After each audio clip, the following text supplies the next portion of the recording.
ఓం శ్రీమాత్రే నమః. శ్రీ శివాయ గురవే నమః.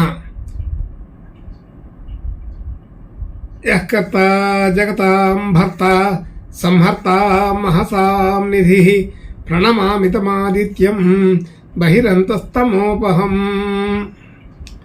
వీక్షకులు నమస్కారం. నేను మీ దేవులపల్లి రామకృష్ణ శాస్త్రి, ఆర్కే మాతృశ్రీ తెలుగు జ్యోతిషపరమైన యూట్యూబ్ ఛానల్. ఇప్పుడు జూలై నెల 14వ తేదీ నుండి జూలై నెల 20వ తేదీ వరకు గల గ్రహ స్థితి గతులని ఒకసారి పరిశీలన చేద్దాం. మిథున రాశిలో సూర్యగ్రహం, అలాగే కర్కాటక రాశిలో బుధ శుక్ర గ్రహాలు, కన్యా రాశిలో చంద్ర కేతు గ్రహాలు, కుంభరాశిలో శనిగ్రహం, మీనరాశిలో రాహుగ్రహం, వృషభ రాశిలో కుజ గురు గ్రహాలు సంచరిస్తున్నాయి. ఇటువంటి గ్రహ స్థితి గతులని అనుసరించి ఈ వారం రాశులకి వార ఫలాలు తెలుసుకుందాం. ఓం శ్రీమాత్రే నమః. ఇప్పుడు వృశ్చిక రాశి వారి గురించి తెలుసుకుందాం. వృశ్చిక రాశి వారికి రాశి నుంచి 4వ స్థానంలో శనిగ్రహం, వక్రస్థితి, అర్ధాష్టమి శని అంటారు. అలాగే 5వ స్థానంలో గురు, అలాగే 5వ స్థానంలో రాహుగ్రహం, 7వ స్థానంలో గురు కుజ గ్రహాలు, 8వ స్థానంలో సూర్యగ్రహం, 9వ స్థానంలో బుధ శుక్ర గ్రహాలు, 11వ స్థానంలో చంద్ర కేతు గ్రహాలు సంచరిస్తున్నాయి. ఇటువంటి గ్రహ సంచారాన్ని అనుసరించి ఈ వారం ఈ వృశ్చిక రాశి వారికి అన్ని అనుకూలమైన ఫలితాలే ఉంటూ కొంత సాధారణమైన స్థితి కూడా కనబడుతుంది. అయితే అనుకూలమైన ఫలితాలు అనేది ఆలోచన పరంగా మనం చేసే నిర్ణయాలు, చేసే అభిప్రాయాలు, మనం తీసుకునేటువంటి నిర్ణయాలు, మనం అమలు చేసే విధానాలు, వాటిని బట్టి వస్తూ ఉంటుంది.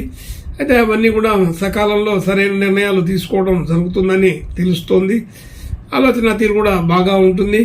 ఆర్థిక పరిస్థితి కూడా అనుకూలంగానే ఉంటుందని తెలుస్తోంది.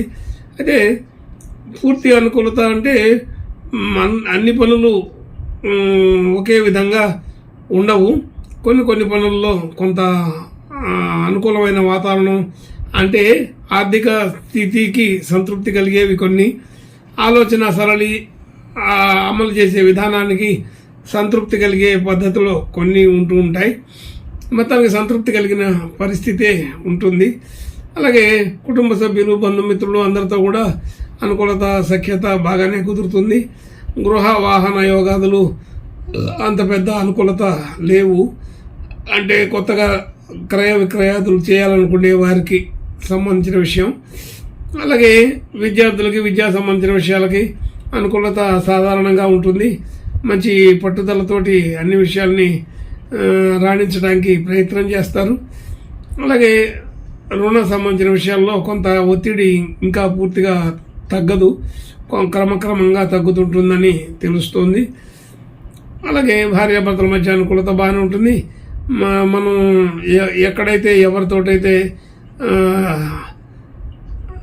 అనుకూలంగా ఉండవలసి వస్తుందో, అంటే విద్యా సంస్థలు, ఉద్యోగ సంస్థలు, మరి వృత్తిపరమైన వ్యవహారాల్లో అన్ని చోట్ల కూడా మంచి అనుకూలత కనబడుతుంది. అందరి దగ్గర ప్రేమాభిమానాలు, గౌరవాభిమానాలు కలుగుతూ ఉంటాయి. ఎక్కడ ఇబ్బంది ఉండదు. అలాగే మనం ఏదైనా కొత్తగా ఏదైనా పెట్టుబడులు పెట్టాలన్నా, డిపాజిట్లు చేయాలన్నా ఈ వృశ్చిక రాశి వారికి అంత అనుకూలం కాదు. పరిస్థితి ఈ వారంలో పూర్తిగా అనుకూలత లేదు. అలాగే దైవ దర్శనాలు చేసుకోగలుగుతారు, ప్రయాణాలు చేసుకోగలుగుతారు. భాగ్యస్థితి కొంత వృద్ధవుతుంది, అంటే ఆర్థికంగా బలపడతారని అర్థం. అలాగే ఉద్యోగ స్థితిలోనూ మంచి అనుకూలత ఉంటుంది. దానికి కూడా ఎటువంటి ఇబ్బందులు లేవు. మనం చేసిన పనులకి గుర్తింపు, గౌరవాలు మాత్రం బాగా పెరుగుతాయి. కీర్తి ప్రతిష్టలు వచ్చే అవకాశం ఎక్కువగా ఉంటుంది. అలాగే సాధారణ ఖర్చులు అన్నీ కూడా, అంటే సమయానుకూలంగా ఏ ఖర్చులు వచ్చినా ఎటువంటి విధానాన్నైనా దాన్ని అనుకూలంగా తట్టుకోగలుగుతారు. దానికి తగిన ధనం తగిన సమయంలో వస్తూ ఉంటుందని తెలుస్తుంది. ఇంకా మంచి శుభలక్షణాలు కలగడం కోసం ఈ వృశ్చిక రాశి వారు ఈ వారం కనకదుర్గా మాతని ఆరాధించడం, పూజించడం చేసుకుంటే ఇంకా బాగా ఉంటుందని తెలుస్తుంది. శుభం భూయాత్. ఓం శ్రీమాత్రే నమః.